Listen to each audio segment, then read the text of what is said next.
Good morning students. Class 12th subject mathematics, lecture 3rd।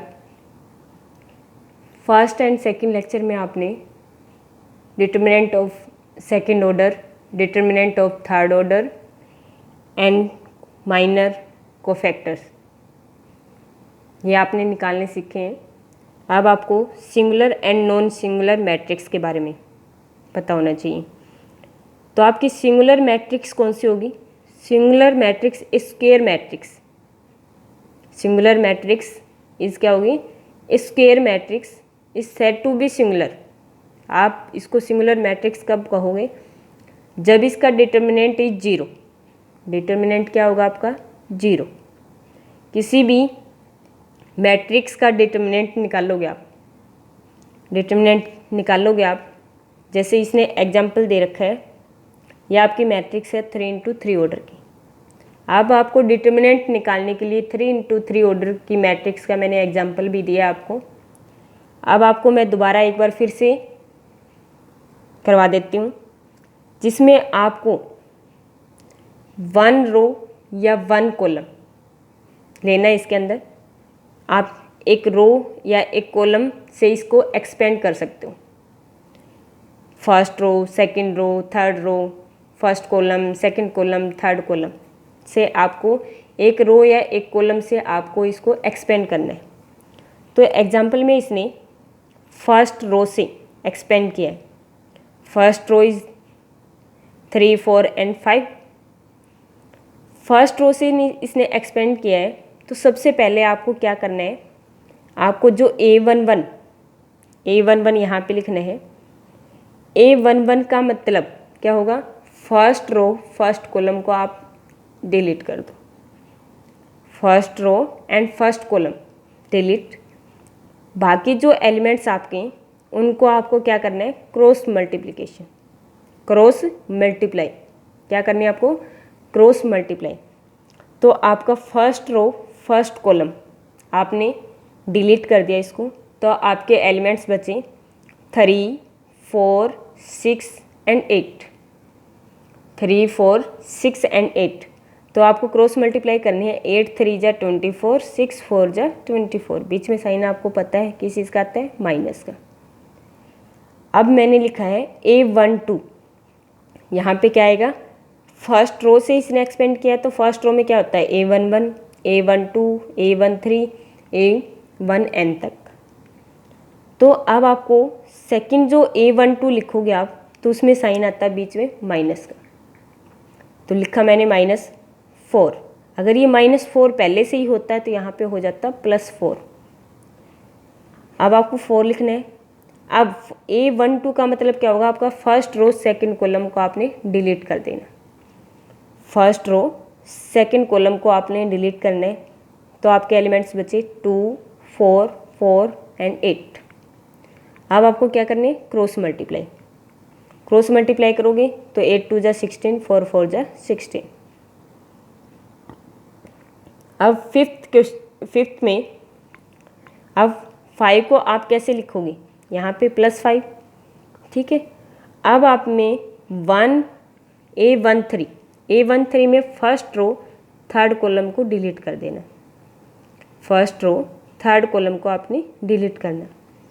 First row third column को आपने delete किया, उसके बाद आपके एलिमेंट्स बचे 2, 3, 4, 6। फिर आपने इनको मल्टीप्लाई किया। 6 2 जा 12, 4 3 जा 12। अब 24 - 24 is 0, 0 × 3 is 0। 16 - 16 is 0 and into 4 है तो ये भी 0। 12 - 12 इज 0, तो इंटू 5 है तो ये भी 0। तो कंप्लीट इज 0। तो ये आपकी कौन सी होगी? Singular matrix. कौन सी होगी आपकी? Singular matrix. फिर आपका आता है non singular matrix. Square matrix A is said to be non singular. आपकी मैट्रिक्स नॉन सिंगुलर कब होगी?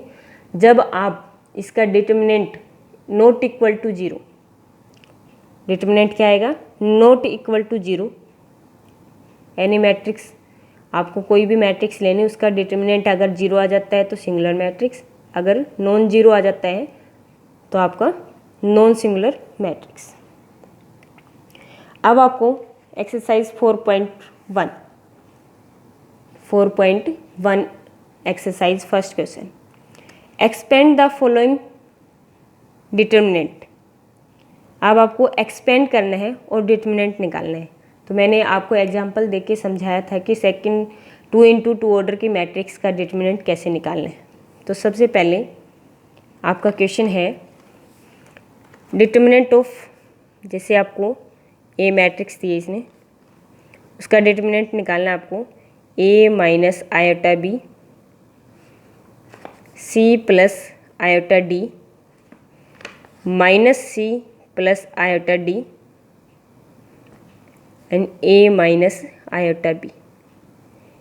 ये आपके पास मैट्रिक्स है, इसका डिटर्मिनेंट आपको निकालना है।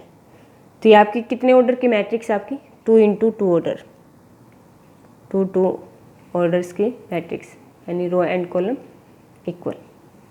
अब आपको डिटर्मिनेंट निकालना है इस मैट्रिक्स का, तो डिटर्मिनेंट का साइन यही होता है आपका। अब 2x2 ऑर्डर की मैट्रिक्स में डिटर्मिनेंट निकालने के लिए आपको क्या करना है? आपको क्रॉस मल्टीप्लिकेशन, पहले आपको ऐसे मल्टीप्लाई करनी है, बाद में ऐसे करनी है। अगर इन दोनों की मल्टीप्लाई करते हैं तो ये आपकी ए की वैल्यू दोनों में सेम है और बी की वैल्यू भी आपकी सेम है, बीच में प्लस और माइनस का साइन है। अब आपको ये याद आ गया होगा कि A plus B and A minus B, formula होता है A plus B and A minus B is किसके इक्वल होता है? ए स्क्वायर माइनस बी स्क्वायर। अब आप इसकी दोनों की मल्टीप्लाई करोगे तो क्या लिखोगे? A square minus B square, यानी iota square into b square. अब बीच में मैंने बताया था आपको माइनस का साइन, बीच में आपका किस चीज़ का साइन आता है? माइनस। अब आपको क्रॉस मल्टीप्लाई करनी है इनकी, c plus iota D and minus C plus iota d. ये भी आपकी ए की वैल्यू सेम और बी की वैल्यू भी क्या है? सेम, बीच में प्लस और माइनस का साइन। अब इसमें भी कौन सा फॉर्मूला यूज़ करोगे आप? आपको यूज़ करना है ए स्क्वायर माइनस बी स्क्वायर। तो iota square and d square minus c square, इनको आयोटा डी को पहले लिख सकते हो, माइनस सी को बाद में लिख सकते हो। आयोटा डी प्लस सी, इसको ऐसे भी लिख सकते हो। अब आपने iota square is equal to क्या होता है? 1। Iota square is 1, iota square is 1। A square, iota square is -1, sorry, iota square is -1। Iota square की वैल्यू आप -1 पुट करोगे तो ये माइनस पहले से ही है, तो क्या हो जाएगा? Plus B square minus iota square is -1, तो minus d square and minus c square. A square plus B square, minus को अंदर मल्टीप्लाई करोगे आप तो ये दोनों चीज़ माइनस की है, तो ये दोनों क्या हो जाएंगे? प्लस की, plus D square and plus C square. तो आपका आंसर क्या आएगा? A square plus B square plus C D square plus C square. 2x2 order की मैट्रिक्स का डिटर्मिनेंट आपको ऐसे निकालना है। अब मैं आपको एक क्वेश्चन करवाती हूँ, फोर्थ पार्ट, फर्स्ट क्वेश्चन का fourth part.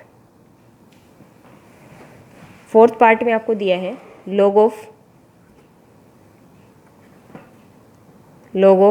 a b 1 and 1 log of b and a। आपको इसका डिटर्मिनेंट निकालना है। तो डिटर्मिनेंट निकालने के लिए आपको क्या करना है? 2x2 ऑर्डर की मैट्रिक्स आपके पास, तो आपको करना है क्रॉस मल्टीप्लिकेशन। क्या करना है? Cross multiplication. फर्स्ट पहले आप मल्टीप्लाई करोगे इन दोनों की, तो कैसे करोगे? log of b a log of a b, और 1 1 जा 1। अब आपको कैसे, आप इसको कैसे लिख सकते हैं? आप इसको लिख सकते हैं log of A divide by log of b,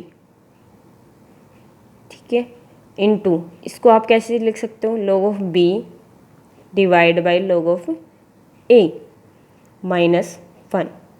log b से log b कैंसिल आउट हो गया, log a से log a कैंसिल हो जाएगा और -1।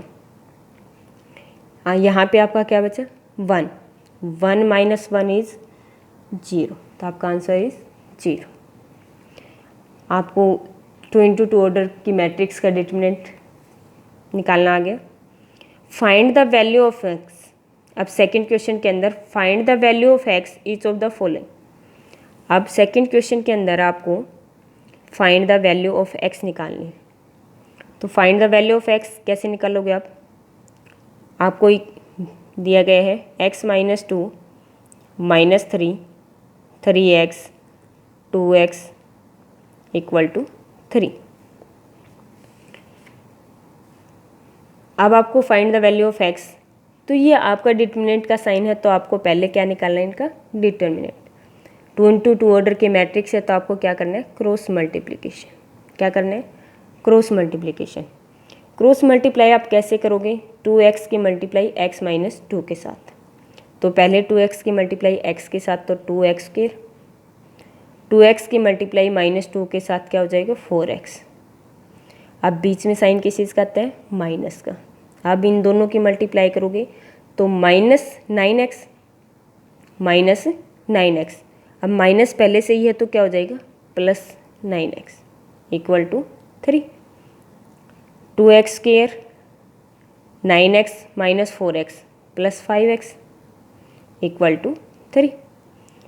2x square plus 5x minus 3 equal to 0। Find the value of x। तो ये आपकी कौन सी इक्वेशन है, क्वाड्रेटिक इक्वेशन, तो आपको फैक्टर करने। तो आपकी मल्टीप्लाई क्या आ रही है 6x स्क्वायर, प्लस माइनस करने के बाद क्या आना चाहिए हमारा 5x।